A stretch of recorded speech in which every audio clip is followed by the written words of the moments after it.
Today, I'm going to talk to you guys about the one thing that you need to keep track of if you want to create a profitable SaaS company that will also sell for millions and millions of dollars to investors. And that one metric that's going to get you there is Net New MRR. So what is Net New MRR? So for those of you that don't know, MRR stands for monthly recurring revenue. And today we're going to be talking about Net New MRR. So the thing about Net New MRR is that it's a formula of 4 other numbers that are really important to keep track of and actually tell the full story about what your company is doing. If you keep track of only the new MRR that's coming into your company, for example, let's just say you have 100 customers and they all pay $300 a month, you would be at $30,000 a month in sales. So if you get 10 more customers, you would assume that you're at $33,000 in sales, but that would be only your MRR that increased. That would not be your net new MRR. And that's exactly what we're talking today. So first of all, why should you even listen to me? My name is shah.siddiki. I've started 4 companies in the last 10 years that are doing $9.5 million a year in sales. And this year we're looking at about a 20% increase, hopefully. Invested in 3 different SaaS companies. I even have my own SaaS company and we are learning from our mistakes. And I'm trying to pretty much teach you guys what I learned from my own mistakes. So hopefully what I teach you today will help a lot. And I'm gonna go ahead and dive right into it. And we're gonna talk about how this number right here will save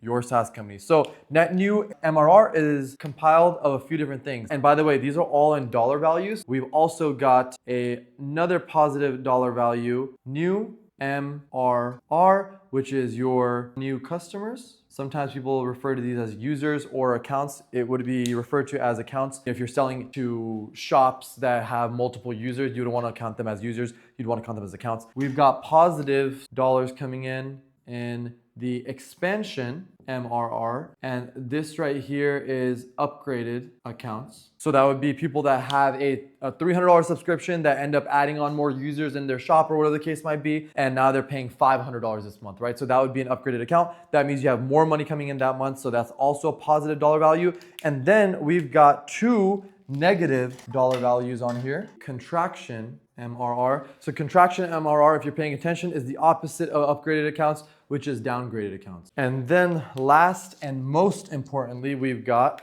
churn, which is canceled accounts. That's the one thing you don't want in any SaaS company, obviously, is churned accounts. Most of you guys know exactly what churn is. Churn is the customers that you lose every single month. So Net New MRR is a addition of all of these numbers. Keep in mind that these 2 numbers right here, contraction and churn, are negative numbers. So what I'm gonna do is I'm gonna go ahead and draw a chart.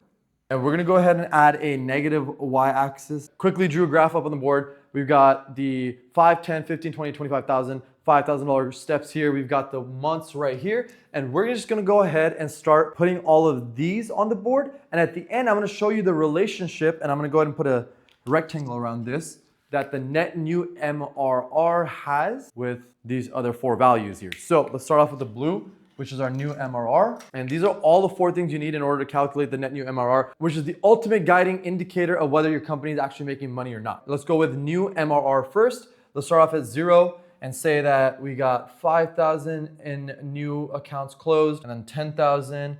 And then let's just say we jumped up to 15,000 all of a sudden here. We got pretty busy around April and May. We started closing a lot of deals. Maybe we were running more marketing. And this is what the graph would look like. Now we're gonna go ahead and add an expansion. Again, positive number. And obviously these are accounts that are upgrading. So generally speaking, if you have like a $300 subscription fee or something like that, then you're probably upgrading people $100 or whatever it is. So you're not gonna have massive numbers here. Let's just say 1,000, 2,000. That's your MRR for expansion. Then you've got your negative numbers, which is why we drew the negative y-axis right here. So we're gonna go ahead and draw these down here. So let's go ahead and say we had $1,000 of contraction total. Then somehow we had 5,000. And then we've got our churn, which generally speaking, for most companies, their churn is gonna be a little bit higher in their first 3 months because people are picking up the software. They don't really understand exactly what it's for, if they're gonna be able to use it for long term or not. So you're gonna have a little bit higher churn in the beginning. So we'd expect numbers like this, 5,000, maybe 5,000 again, 2,000. This is what you would expect your new MRR, expansion MRR, contraction MRR, and churn MRR to look like.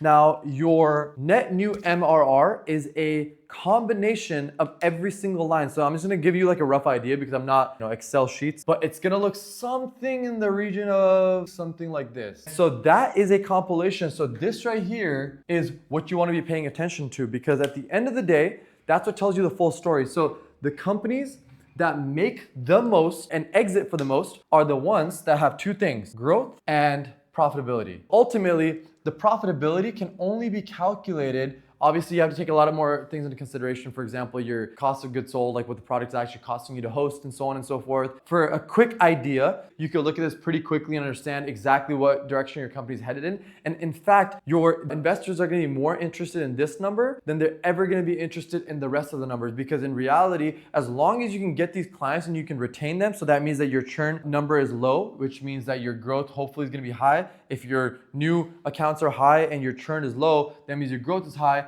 This is how you're going to make sure with the net new MRR that's high that your company exits for the largest dollar value possible. Now that you've learned a lot about this, we've got to talk about how you can make sure that your net new MRR continues to grow. So you need to make sure, obviously, you're closing new accounts. You also need to make sure that your churn is not going crazy. So how do you do that? You have to make sure that you're contacting your customers, you're keeping on top of them, talking to them, understanding their needs, setting their expectations properly from the very beginning when you first get them to join. Your contraction number, ultimately, don't oversell them from the beginning. Yeah, I know it's a double-edged sword, but you don't really want contraction. It's just a negative thing. You don't want customers calling you and you're lowering their subscriptions and telling you that they don't really need whatever it is that you sold them. Same thing goes for expansion. Everything comes back to one thing: talk to your customers. If you stay connected with your customers, you'll always make sure that this net new MRR continues to grow, and that when you're ready to exit your company and you show your investors exactly what your company's been doing on a simple Google sheet, they'll look at this and say, wow, this is a company that I can make a lot of money by investing into.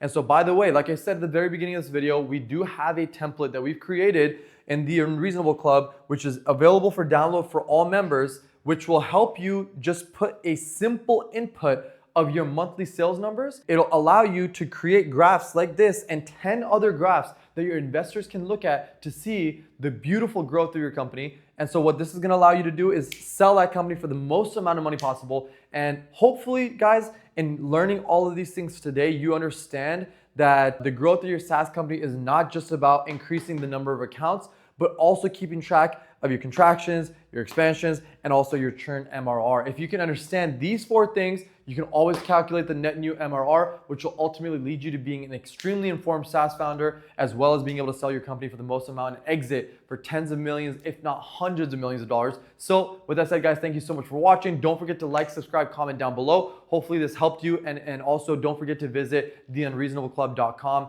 And we're looking to have you join the club. Thank you so much. Talk to you guys soon.